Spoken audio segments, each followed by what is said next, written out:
Thank you, Father Bauer, Reverend Fathers, any honored guests, especially all you Vianney visitors, welcome. We're glad you guys are here, and to you, my brothers. So, I'm a sucker for a good story. So, one of my favorite types of story to hear is bishops receiving the phone call from the Apostolic Nuncio that they've been named a bishop.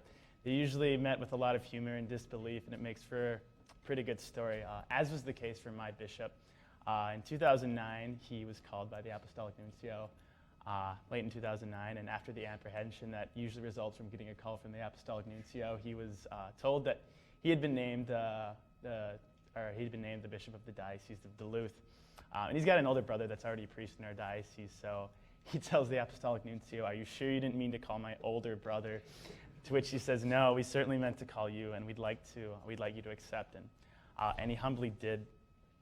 The similarities of this bishop's phone call to the Annunciation for me are really striking. The fact that in both cases you really have somebody who really realized they're called to something so much greater than themselves, and that they're not something they didn't desire in their own right, but truly accept it knowing that it's the will of the Father. And that's the case for my bishop as well. And he must have noticed this as well, for he picked his episcopal motto as Fiat Voluntas Tua. For all you Latin scrubs out there, you know that means thy will be done. So, I always enjoy talking to priests from the Archdiocese here in St. Paul, where he's originally from. They always tell me, "You guys got such a great bishop up north there." I'm like, "Don't tell me, I know that. You certainly know that up there." And it always strikes me when I hear this too, because he isn't a man that ever draws any attention to himself. He never talks first in conversation, always lets somebody go before him. But yet everyone respects him as a man of dignity, a man of charity, and a man that's very humble, very holy. And that's just really how he leads our diocese and how he leads all the parishes in our diocese. The first time I met him first time I really had an encounter with him was my confirmation. He came down to Hinckley, little old Hinckley. I was super excited. I was realizing, like for a young Catholic male and a 17, 18-year-old, the precedence that your confirmation just kind of takes over prom, like how you would get ready for prom. For me, that was my confirmation. I had to look great. Everything had to be perfect and pristine.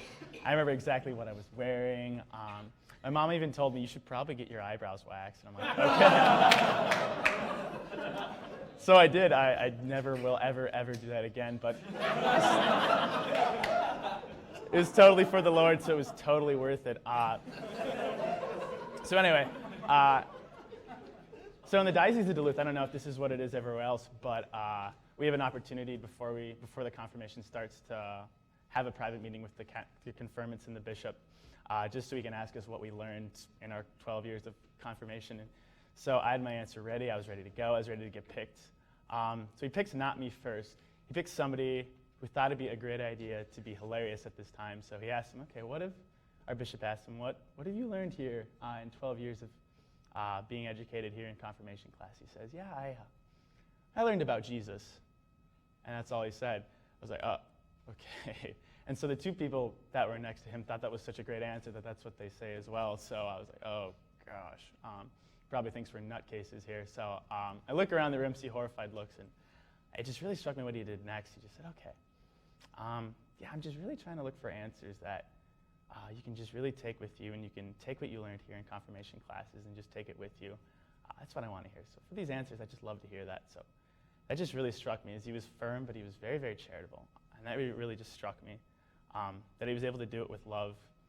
And it's transferred to the Mass, like what he did for his homily, all these letters that you have to send your bishop. Well, our bishop actually reads ours very carefully. And the entire homily was snippets of all the letters we had written him that he just talks to us. And basically it was an affirmation session. And he was telling us telling the parish basically that these catechumens are ready to go out into the world, and giving him proof of that too by what we had told him in our letters, all the things that we were doing. He was basically showing us off to our entire parish and said that we were ready to serve the Lord after we've been confirmed. So it just really touched me personally. That's really what he does in all his administrative work, or all his work as a pastor. Amidst being a bishop, he's never forgotten his role as the chief shepherd of the diocese to administer the sacraments and to preach the gospel. So still during Lent and Advent, he'll spend time in the confessional. I walk into the cathedral, I see his confessional with his name on top of it. I know he really uses it. It's really nice to see.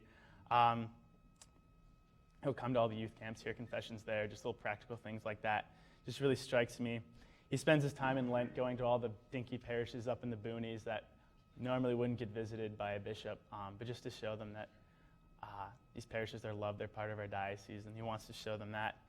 So in his preaching too, when he preaches the gospel, he never claims to have any spiritual insights that are lofty, but he just preaches what the Holy Father says, what the Holy Father's intentions are for the month.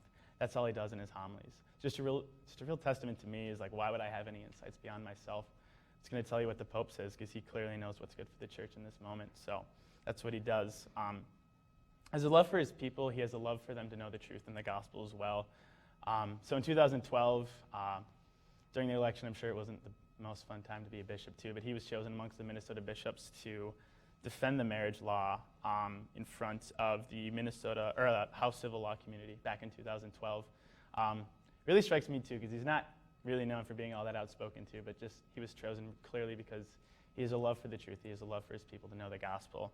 So he defended it there too, but this doesn't it all overarch what he has his love for his parishioners and his people too. It really just kind of transforms it too, because he's gone in public multiple times saying that he wishes he had an entire parish full of people that struggles with same-sex attraction, just so that they could know how much that they're loved and how much he desires they be part of the church too.